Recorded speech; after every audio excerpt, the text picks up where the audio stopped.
To her left also, Professor Eric Hyer, Associate Professor of Political Science here at the United States, also an expert in IR, International Relations Theory, with a particular regional emphasis in China and the China borderlands. Excuse me. Our final panelist is Paul Merrow, currently serving as the president of the Sutherland Institute. Before joining the Sutherland Institute, Paul was the executive vice president of the Howard Center for Family, Religion, and Society in Rockford, Illinois. He began his public policy career as press secretary and legislative assistant to former Congressman William Dannemeyer from California. He has a BYU undergraduate degree. We welcome all three panelists. We've invited each of them to make a brief statement on their views on the potential war and the Bush Doctrine, and then after that we'll open it up to conversation among the panel and from the audience. Professor Hudson first.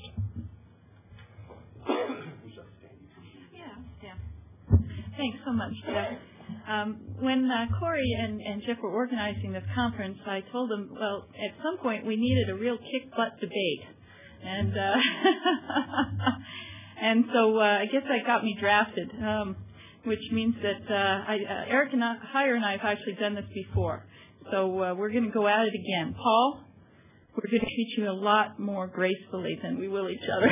So don't worry. Don't be afraid. It's going to be all right. All right. Here we go. This is a new age in national security. I'm sure you've noticed. We now have weapons of mass destruction that we might not be able to trace back to a source. Worst case scenario, weaponized smallpox introduced in our country, 1 out of 3 Americans die. I speak to you today not as a Democrat, not as a Republican. I'm going to speak to you today in a different manner. I'm going to speak to you today as a mother. I have 6 children. I have 5 boys and 1 daughter, and my daughter has graced me with her presence at this debate, and I'm so glad that she's here. As a tangent, 3 of my children have eczema related to cystic fibrosis, and so my family isn't going to be able to take those smallpox vaccines. And it's estimated that about 15% of Americans won't be able to either. So my family will be some of those 1 out of 3 who would die. Now, in the Book of Mormon, the protection of children and families is considered a sacred obligation. So as a mother and as a national security professor, I say to myself, how in this new age can that be solved? How can we obtain security and provide that sacred obligation? Some would point to classic deterrence as the answer, but classic deterrence rests on 2 assumptions. The first is the assumption of the assured second strike. There can only be deterrence when would-be first strikers are assured that there will be an absolute second strike. But I believe that we cannot do that. If we were to be hit with biological or chemical weapons, I still find it very difficult to believe that America would nuke Baghdad, especially not in the age of CNN, as John Hughes was pointing out. Frankly, that would be immoral, and it would be immoral because those Baghdadis didn't kill us. Saddam did. And you can be darn sure that Saddam would not be in Baghdad when we nuked it, and he would protect himself. The second assumption that classic deterrence rests upon is that the enemy is rational and deterrable. Now, Saddam may be rational, but he is also certifiably mentally ill. And this is true. Trained psychiatrists have looked at his life, his files, and have concluded that he is profoundly mentally ill. Furthermore, he has this annoying habit of killing any advisor who tells them the truth rather than what he wishes to hear.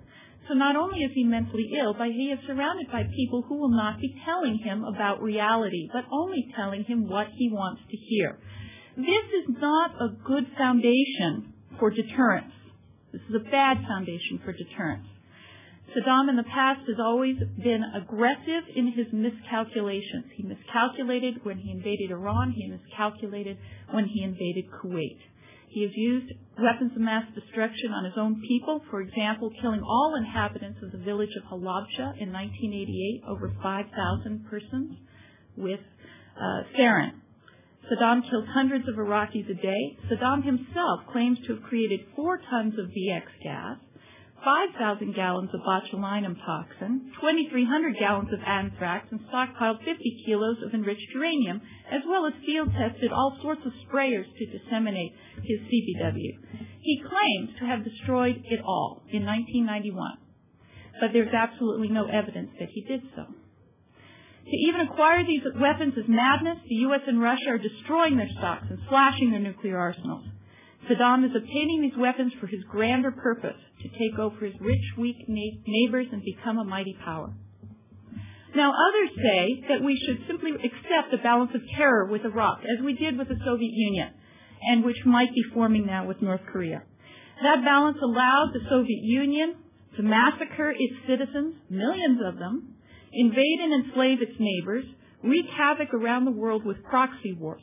The Cold War cost the United States almost $20 trillion, according to researchers, many lives, and almost bankrupted us morally. A new Cold War? I'm sorry. Been there, done that. No, thank you. The costs for not acting are at least as high, if not immensely higher, than the cost of acting in this situation. Iraq, if it were to obtain weapons of mass destruction, especially nuclear weapons, can blackmail anyone. Saddam himself has said that if he obtains a nuclear arsenal, he will use it to invade Kuwait and Saudi Arabia, and believing that he will deter us in the meanwhile. If he were to enact that plan, he would control almost 1/2 of the world's current oil supply. Think about that. Now, in my opinion, then, the only moral course is forcible disarmament. The regime, the Iraqi regime, can acquiesce to disarmament through the new UN inspection protocol, or the regime can be swept away. There is no other way. The Senate is investigating why we didn't connect the dots before 9/11. But after 9/11, there is no excuse for not doing so. Let me quote Donald Rumsfeld here. If the worst were to happen, not one of us here today will be able to honestly say it was a surprise, because it will not be a surprise. We have connected the dots as much as is humanly possible before the fact. Only by waiting until after the event could we have proof positive. The dots are there for all to see. The dots are there for all to connect. If they aren't good enough, rest assured they will only be good enough after another disaster, a disaster of still greater proportions. And by then it will be too late. The question facing us is this: what is the responsible course of action for our country? Do you believe it is our responsibility to wait for a nuclear, chemical, or biological 9/11? Or is it the responsibility of free people to do something now, to take steps to deal with the threat before we are attacked? Forcible disarmament, in my opinion, is a moral obligation our leaders owe to Americans.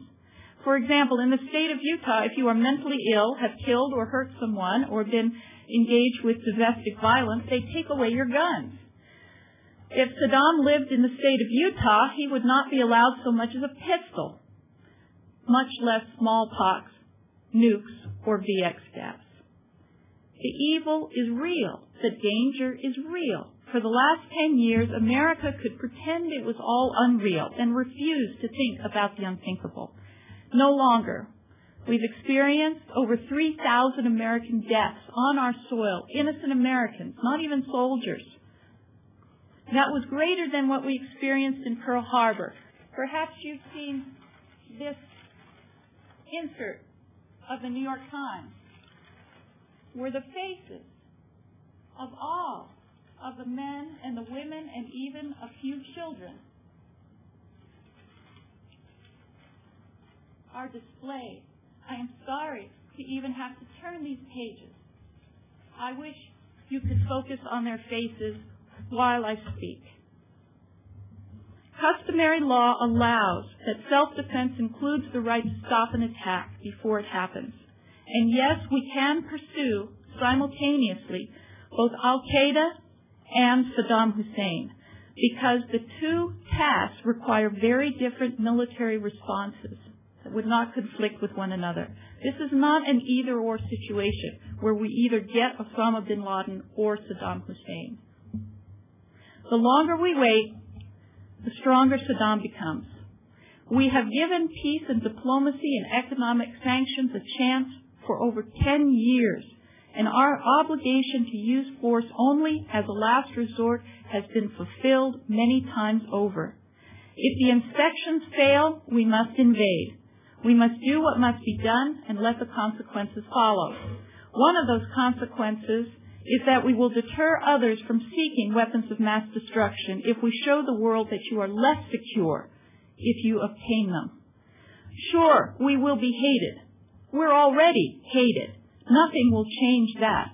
Better to be hated for being strong enough to protect your children and families than to be hated for being weak and contemptible and incapable of protecting them.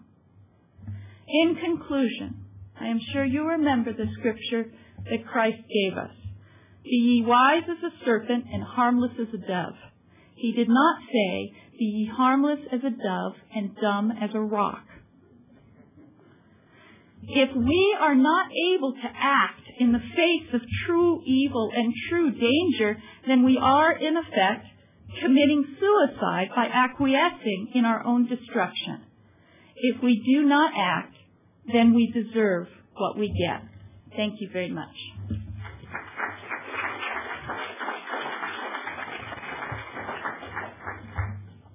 Well, Paul, apologies. Val and I have been through this once before, and so I anticipated her remarks and revised my remarks in anticipation of what she would say, and it's clear that she revised her remarks in anticipation of what I would say. Since we last debated, I think I've scored a few points. It was not more than a few months ago that, in fact, George Bush and his advisors, especially Donald Rumsfeld and Dick Cheney, wanted to go to war immediately in Iraq. Colin Powell, the wise man of that administration and the warrior with the experience, persuaded them that it would be wise to go to the United Nations and seek a United Nations resolution. Cheney and Rumsfeld firmly resisted, but Powell won that debate and went to the United Nations. Then they wanted to prevent the United Nations from passing a resolution calling for inspections in Iraq.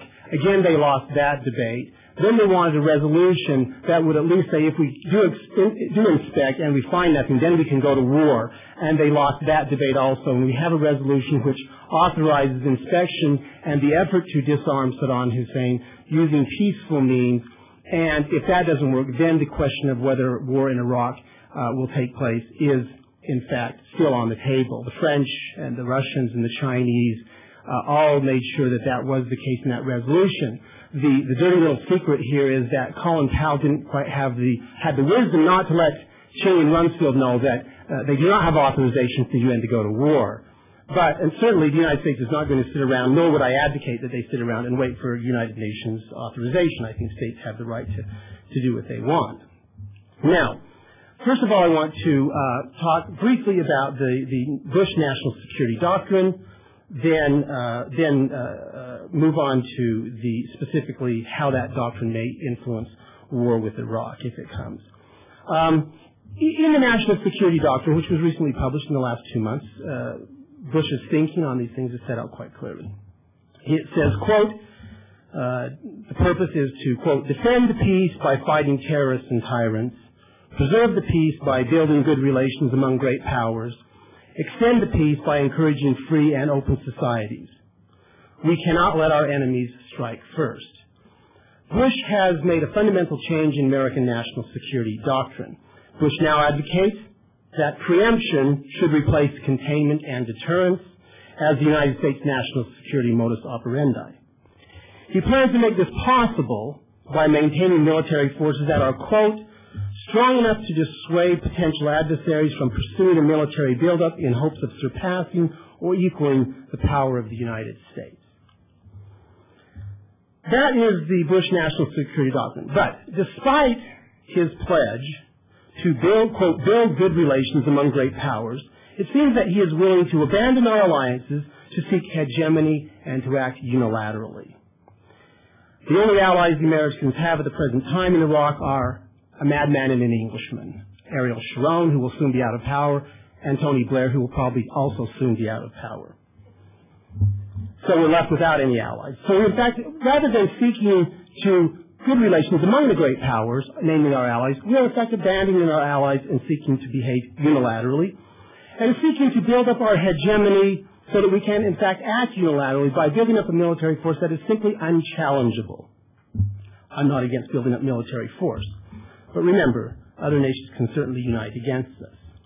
And furthermore, Bush has forsaken the doctrine of deterrence as the primary means to keep the United States secure and free from attack from tyrants. Now, how does that new doctrine relate with the war on Iraq?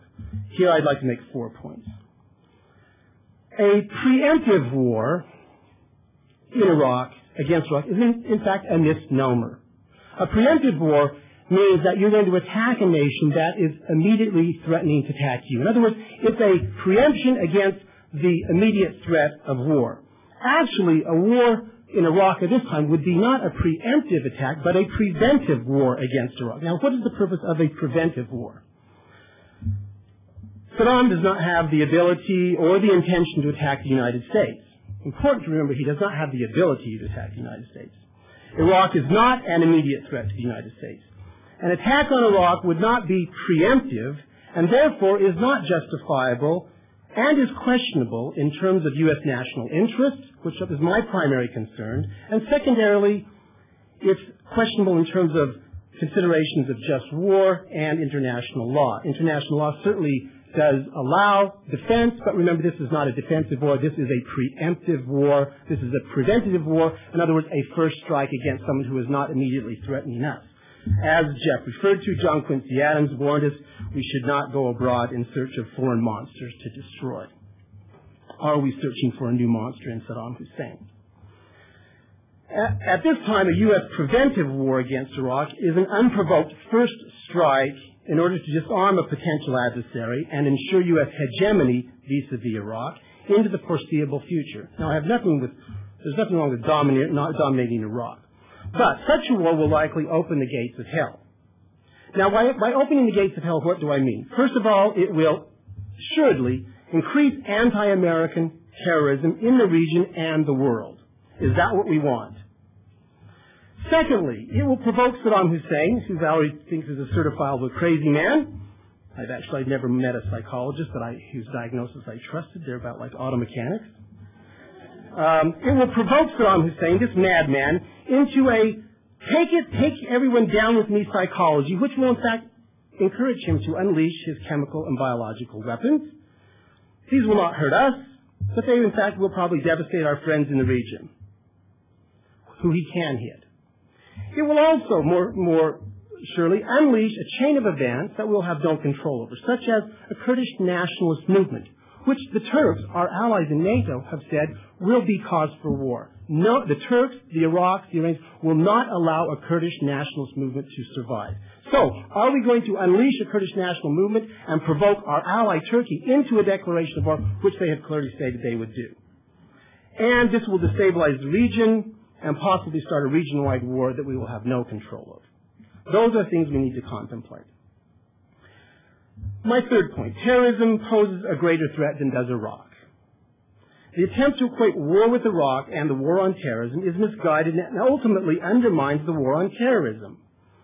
Preemptive strikes against terrorists, as envisioned in the Bush National Security Doctrine, are certainly justified, and I support such a policy. It should be our primary focus.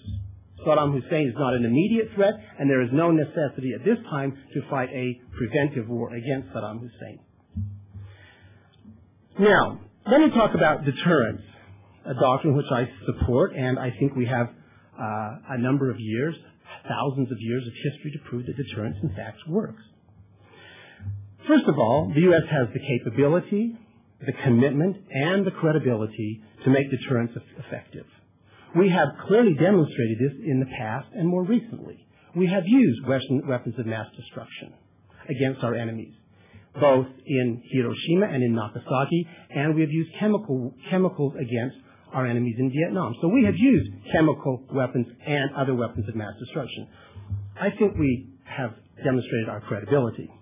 If we assume that Iraq will eventually become capable of, and Saddam has the intention of actually attacking the United States and its vital interests, this does still beg the question, can Saddam Hussein be deterred? Iraq cannot, and Saddam cannot reasonably assume that an attack on the U.S. will not result in a massive retaliation by the U.S. Saddam understands this clearly and will not sacrifice himself, whom he seems to love quite a bit, or his nation and his palaces for the momentary satisfaction that he has somehow pricked the U.S. with a weapon of mass destruction. As ugly as that may be. Saddam Hussein is a rational calculator. During the Gulf War, Saddam was deterred from using chemical and biological weapons because he understood that the U.S. or Israel would respond with nuclear weapons if necessary. Then Secretary of Defense Dick Cheney, now Vice President, warned, quote, Saddam needs to be made aware that the President will have available the full spectrum of capabilities. And were Saddam foolish enough to use weapons of mass destruction, the U.S. response would be absolutely overwhelming and it would be devastating. Iraqi officials have since revealed that this threat deterred them from using chemical and biological weapons during the Gulf War. In fact, the head of Iraqi military intelligence said, quote, we didn't use them, Scuds with chemical weapons, because the other side had a deterrent force. The warning was quite severe and quite effective. The Allied troops were certain to use nuclear arms, and the price would be too dear, too high. Then Deputy Assistant Secretary of Defense Robert Joseph concluded, quote, whatever the mix of reasons for why deterrence of Iraqi chemical and biological weapons worked, most of the policy-level participants in that conflict consider the implied threat of a nuclear response to have been crucial. Yes, it's true, as Valerie points out. Iraq has used chemical weapons against its own people. Actually, not its own people. They're the Kurds, who are not Iraqis, and they're not Arabs either, but nevertheless, he's used them against these poor people. He has also used chemical weapons during the war against Iran. A war, by the way, which the United States generally supported. But that doesn't prove that he would use them against us, because it's a fact that neither Iran nor Iraq at that time had a credible deterrent against such weapons. They do not have nuclear weapons, and therefore they could not threaten the use of them. So Saddam Hussein has used chemical weapons, and possibly would have used nuclear weapons had he those weapons, against people who can't deter him. But he cannot imagine that the United States would not use these against him. Will Iraq support terrorists who may put a dirty weapon or a nuclear weapon in a suitcase? In fact, there is no evidence, absolutely no evidence, that Saddam gives material assistance to terrorists. In fact, he executes them. Furthermore, he is likely deterred from doing so because he knows the consequences clearly. Remember, the Taliban was not a target of U.S. attack until after it was provoked, until after the United States was provoked by the attack of 9/11. In fact, the Taliban were not even on the terrorist list. If evidence is found that Saddam Hussein is assisting terrorists in any significant way, he has the future of the Taliban to look at. And I think he is a rational calculator, and he loves himself so much and loves his palace so much that he will not do these things. So I believe that classic deterrence is not only effective, it's credible, and we have the capability to do it. And clearly Dick Cheney and Donald Rumsfeld and the President himself have made it clear that we would use all means necessary to deter Saddam Hussein or to punish him if he were to attack.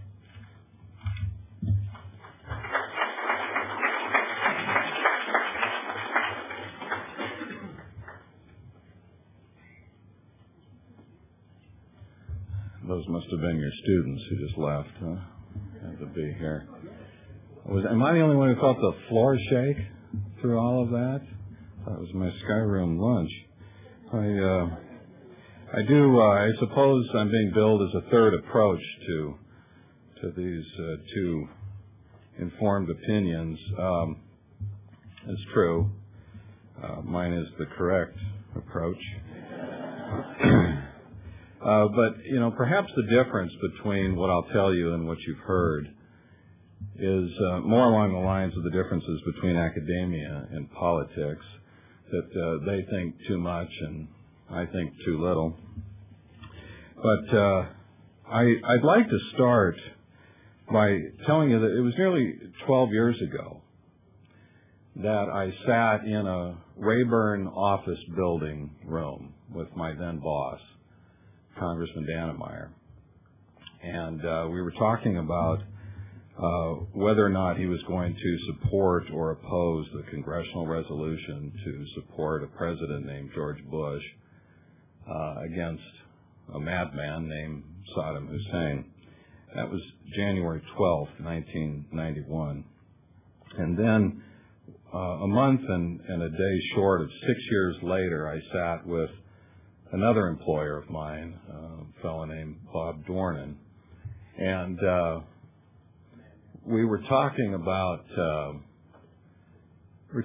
whether troops were going to go to Bosnia. And in that case, the choice was a little clearer to Congressman Dornan that as a conservative Republican, no, we don't send troops out like that into that war zone. Interestingly, Dannemeyer supported the president in 91, but he allowed me to write a piece that we put in the congressional record called The Real Conservative Position on the Persian Gulf. And he's very sensitive to some of the issues, and that's what I'd like to share with you. We had in town here in September a few people with a program we were running through the Sutherland Institute. One of the fellows with us is a gentleman named Richard Pipes, Soviet scholar and Harvard professor, now emeritus. And after the event, we took him and the other guests with some trustees out to dinner.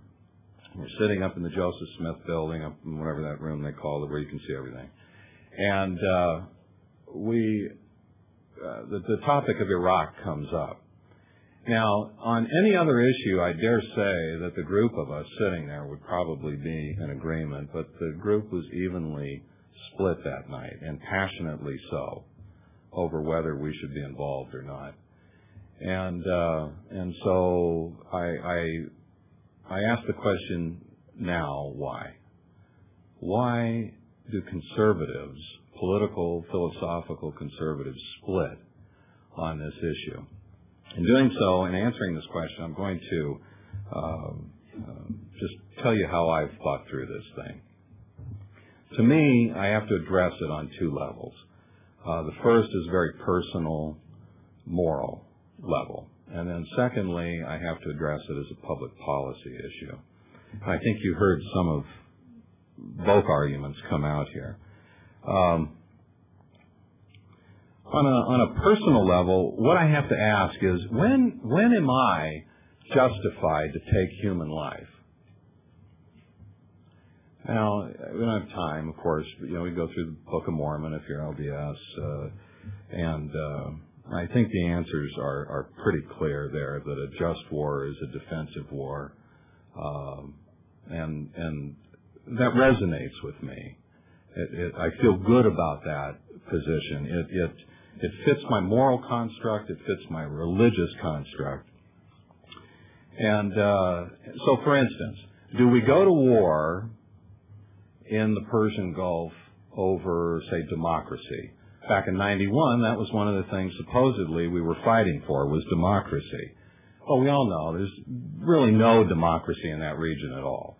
The Emirates and Kuwait, there wasn't democracy there. There still isn't democracy around there. So my answer is, okay, we don't do it for that reason because we just can't circumstantially there. A second question then about the justification, do we do it over an economic commodity? Do we fight and risk lives and actually kill people over an economic commodity? That one's easy for me, no. And in fact, when I think about that scenario, it actually puts me on the side of the Iraqis, because at least then it's their oil and their land. They would be the defensive ones all of a sudden. And then on a third note, do we risk or take lives in a preemptive manner to avoid a future problem? I mean, that's one of the arguments. You sort of heard that today from Valerie, because perhaps notwithstanding Valerie's thoughts on this about the current crimes involved of Hussein. Back in '91 it was, he can develop nuclear capability. He'll develop a ballistic system. But I thought to myself, do we, and I don't mean to be oversimplistic, and I'm sure I'll be accused of it, but this is just how I'm thinking through it. Would we, for instance, kill pit bull puppies because one day they might grow up to bite somebody? They certainly seem to have some inclination to do that. So why not? I believe in the right to life. And do I believe that right is diminished for young men and women in the name of war? Or better yet, is an Iraqi life less valuable than an American life? Those are the moral questions that I've asked and answered for myself. At a second level is public policy then. To me, there's only one clear public policy question to address. Is Iraq a direct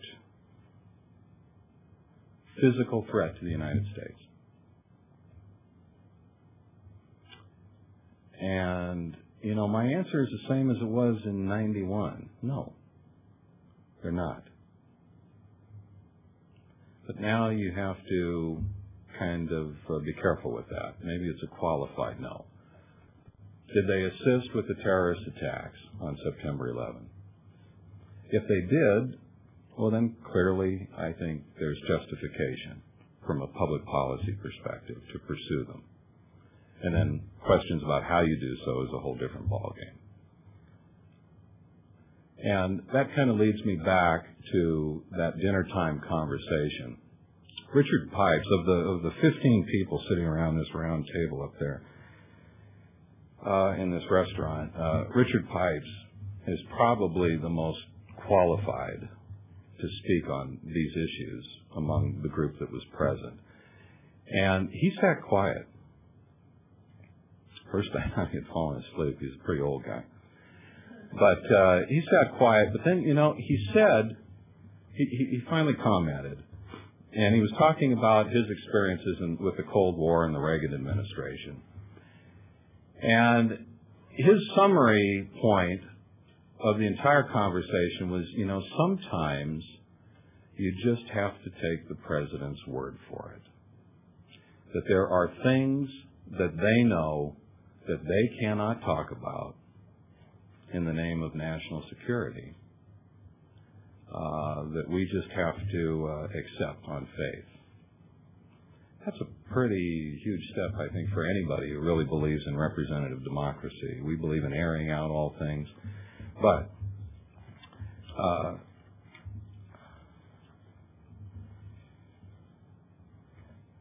have notes here in response that a civil society requires us to do two things: to trust each other,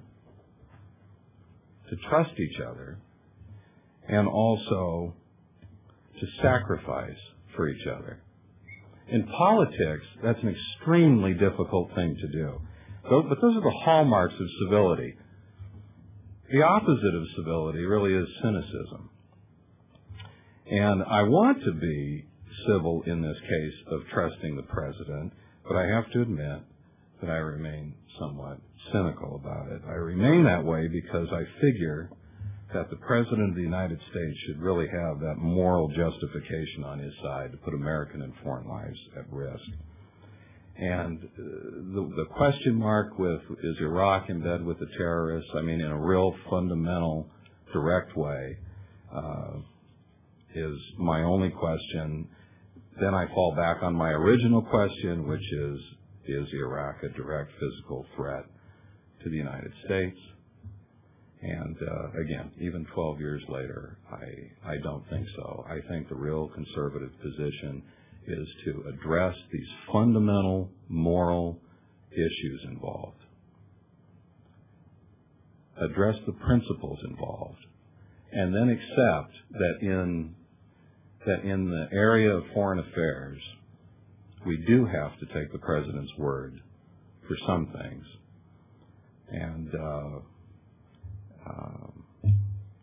And I really believe that's where we begin, and then there are no hard and fast rules after that. Once we've made decisions on these fundamental issues, then there are no hard and fast rules.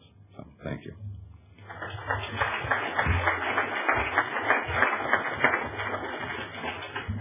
Before we open it up for questions, I'm going to give the panelists a chance to respond to each other if they'd like. Their table mics are live, so we'll invite them to pull them forward and make any comments they'd like, and then we'll open it up to the audience. Well, is that on? That doesn't sound on. This one's like this one seems on. Is it on? Oh, it's on. I very much respect my colleagues, but I must have a few things to say. One, and I'm sure you saw it coming, Saddam is no puppy.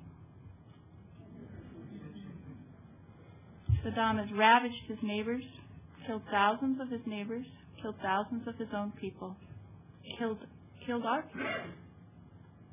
One or two, at least, American side in the Gulf War, right? 167, I think it was. One or two in the overall scheme of things. That's right. And some Israelis to boot. Don't forget them. We don't worry about them. We worry about Americans.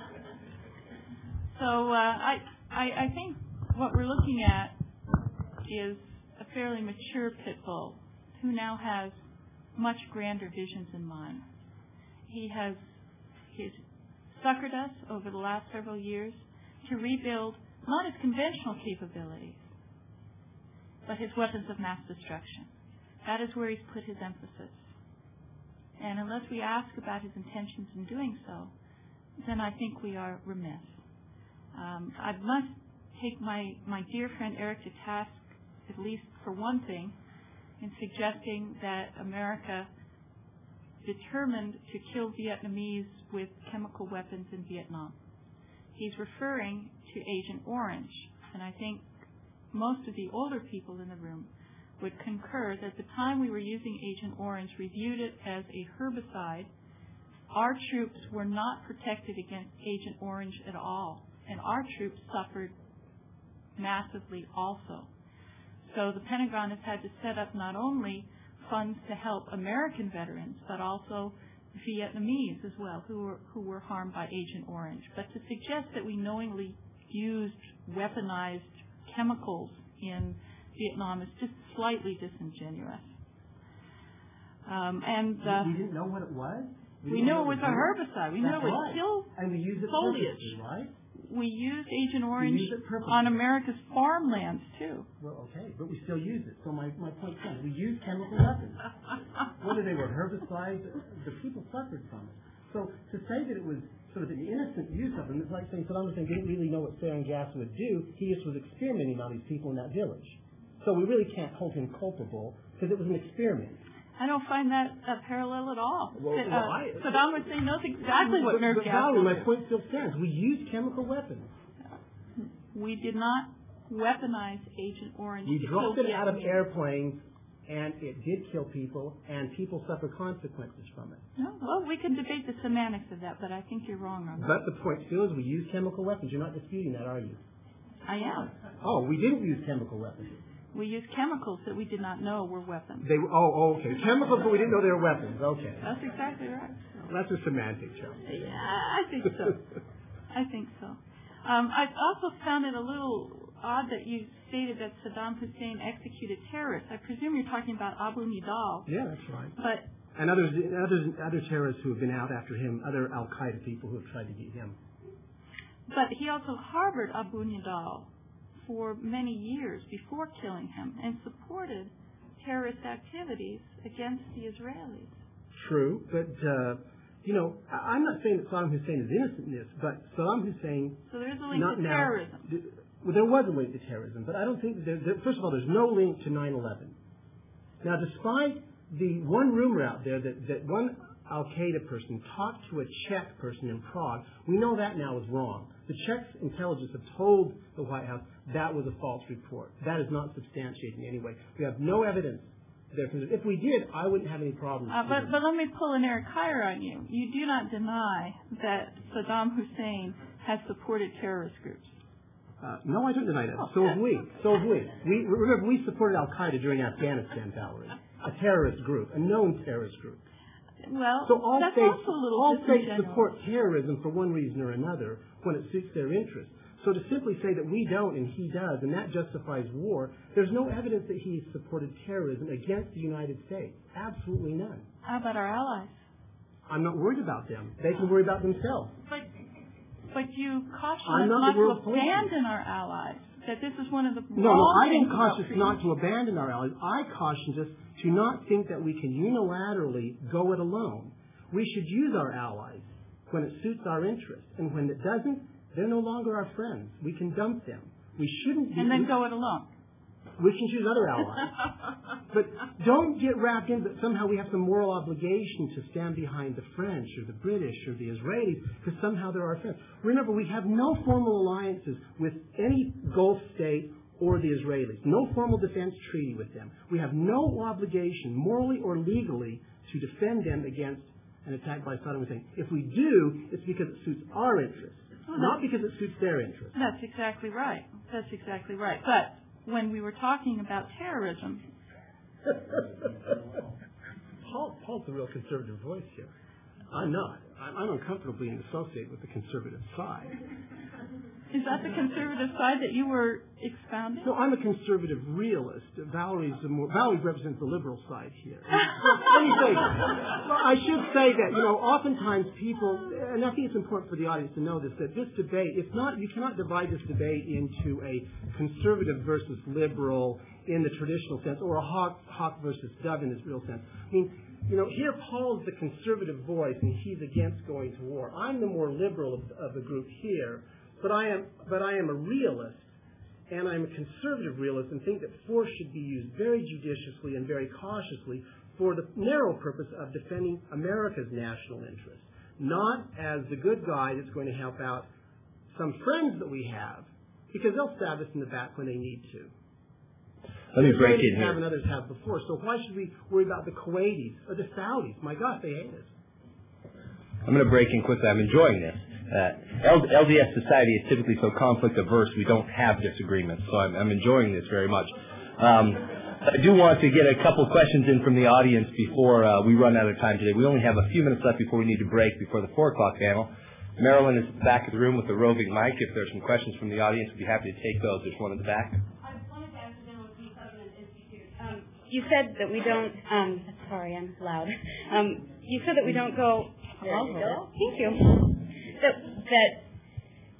there was a question of whether or not we should act preemptively, and you referred to the Book of Mormon and discussing other things earlier, and it just made me think of Laban, which the killing of Laban was definitely a preemptive sort of thing. So, would you agree that sometimes preemptive action needs to be taken, not necessarily by a state, but yeah, I would when I'm commanded by God to do it. But let's not forget the Lamanites didn't weaponize smallpox either. And one wonders if they had weapons of mass destruction back then, what the morality calculus would have been. We do need to address the issue of smallpox. Valerie makes quite an impassioned plea about smallpox. Remember, Saddam Hussein may have some smallpox. All evidence is he has a little bit of it. But also the CDC is only this week publicly announced that they have enough vaccinations to vaccinate the entire American population against smallpox. Now, there's several categories here. Some conservative, sort of libertarian types simply don't want to be vaccinated. There are a very small number of the population, maybe some of Valerie's kids who have eczema and may suffer a bit from vaccination, but a small number of every 1,000 people that get vaccinated are in fact going to be harmed or get sick from it or maybe even die. The CDC estimates 15% of the Americans.